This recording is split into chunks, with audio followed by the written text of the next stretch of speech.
Hi.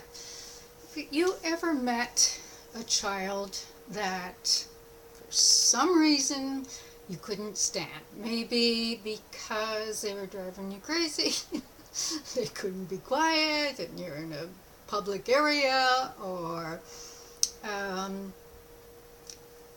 are really snobby. Mean. It could be mean. There's lots of mean kids. Or going on, so there's got to be kids out there that you can't stand, most likely.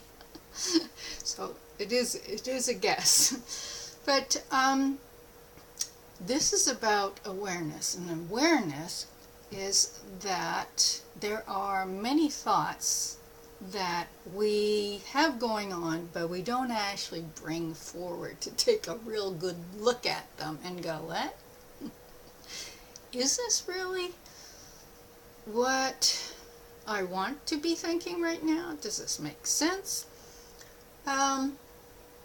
Just sidetrack. An example is, when you have music playing in your head over and over and over and over again. I don't know, you heard it in passing on the radio or whatnot. You didn't say, oh, I'd really like to listen to Happy Birthday over and over and over again. No, the brain is doing that without you. So the brain does a lot of that without you. I mean, the whole commercialization, all the advertising is all based on the fact that your brain is not cognitive of these thoughts coming into your brain. It's just stuff that is passing through because it passed through at one point in time in your past.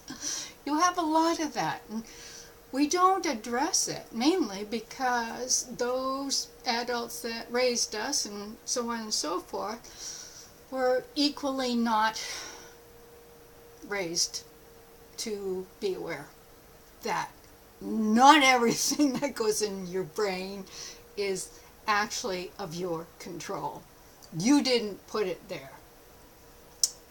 So,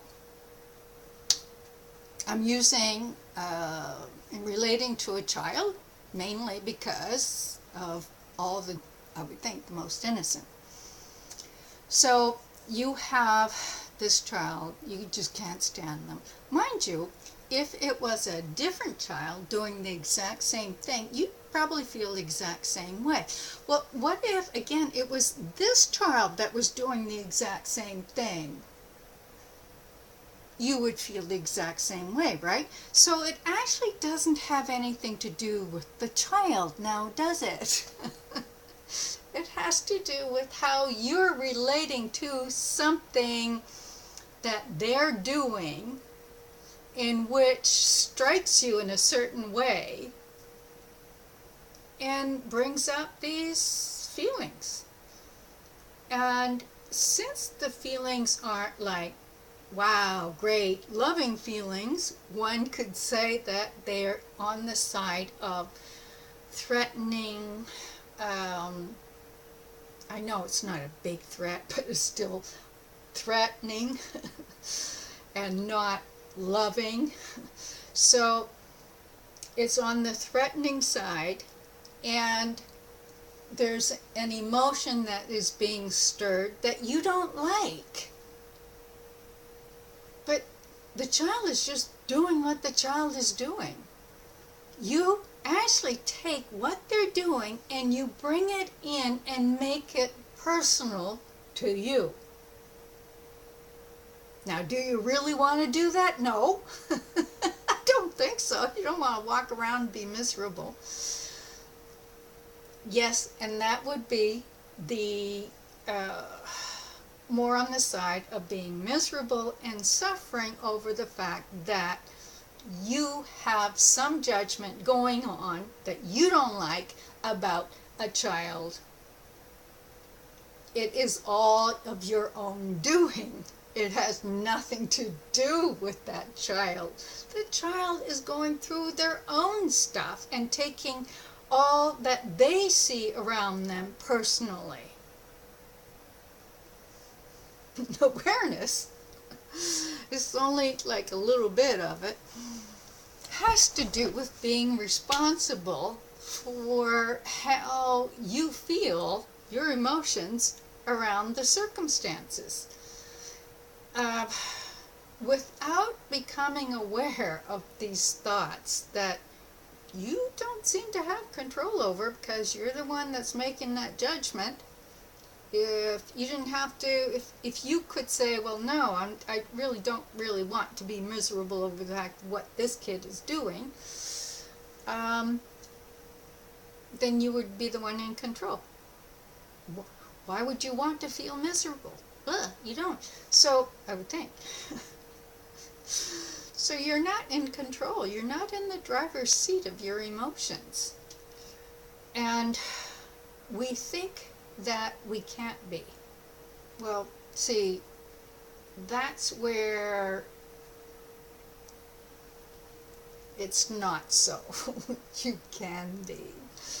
We're just simply not aware of that.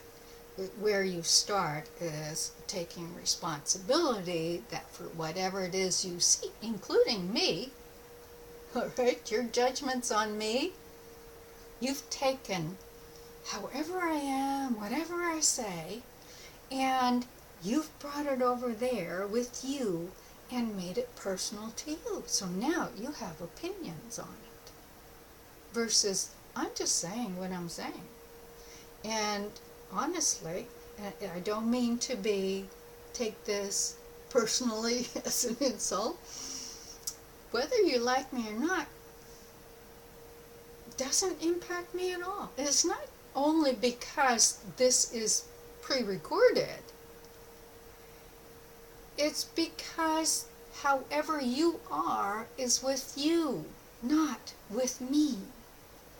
So I've got a hell of a lot more freedom over it.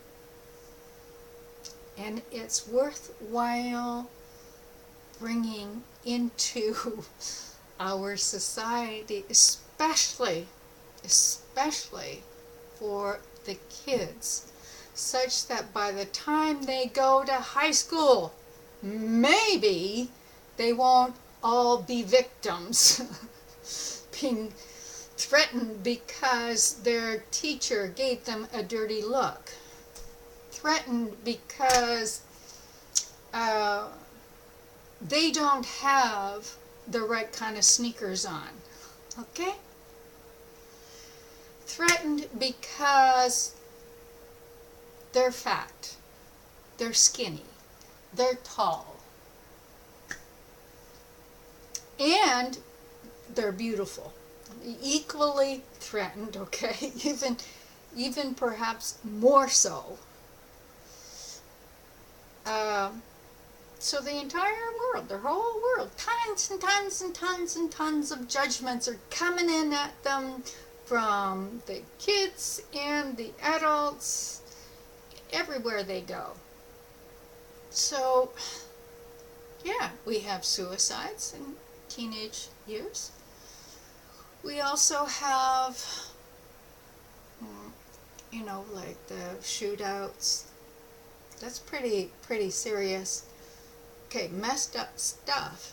But you think that maybe someone who's out to shoot other kids feels like they're the victim? Their emotions are caused by everything else around them? Just maybe? I think so. So, I'm just saying, we could provide a flip way of being such that we're responsible for how we feel. So if a kid laughs at another kid, that other kid isn't a victim. They just turn around and go, okay, you seem to have a problem with the fact that I'm fat. That's okay by me. I hope you get over it. I still like you.